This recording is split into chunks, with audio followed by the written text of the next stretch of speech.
Hi hello నమస్తే welcome to our channel నేను మీ చార్మి సినీ రంగానికి సంబంధించి మనకి ఒక హీరోయిన్ కానీ లేదా ఒక హీరో కానీ అటు బుల్లితెర నుంచి వెండితెరలోకి రావడం అంటే చాలా కష్టం అనుకోవచ్చు. ఎందుకంటే సీరియల్స్లో కానీ ఏదన్నా చిన్న షోలో కానీ పార్టిసిపేట్ చేసేవాళ్ళు పెద్ద 70mm స్క్రీన్ వరకు రావాలంటే వాళ్ళ కష్టం మామూలుగా ఉంటుంది.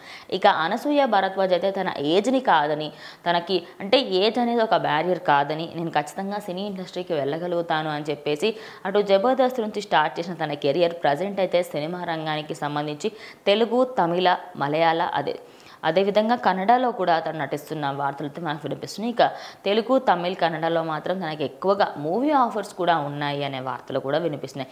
ఇక నెక్స్ట్ తన వరుసలో ఉన్న మూవీస్ మాత్రం ఇటు హరిహర వీరమల్లు, అదేవిధంగా తను ఇంకొక మూవీలో కూడా నటించబోతుంది అనే వార్తలు కూడా వినిపిస్తున్నాయి. ఇక సోగ్గాడే చిందిన తర్వాత రంగస్థలం మూవీతో అయితే రంగమ్మత్తగా తన క్యారెక్టర్ని అదేవిధంగా తన యాక్టింగ్ స్కిల్స్ని ప్రూవ్ చేసుకుంది అనసూయ భరద్వాజ్. ఇక రీసెంట్గా జరిగిన ఒక ఇంటర్వ్యూలో మాత్రం తన ఒక విషయంలో అటు అడవిశేష్ని నేను చాలా మట్టుగా అప్పుడు తిట్టుకున్నాను, కానీ దాని తర్వాత నాకు అలవాటు అయిపోయిందని. అంటే ఒక ఏజ్ పెరిగిన తర్వాత అమ్మాయిలైనా అబ్బాయిలైనా సరే ఒక మన ఫోర్ హెడ్ అనేది చాలా క్లియర్గా విజిబుల్ ఉంటుంది. అంటే హెడ్ అనేది కొంచెం వెనక్కి వెళ్ళిపోతూ ఉండడం అండ్ మన హెయిర్స్ అనేటివి ముందు ఉండకపోవడం ఇవన్నీ కనిపిస్తూ ఉంటాయి.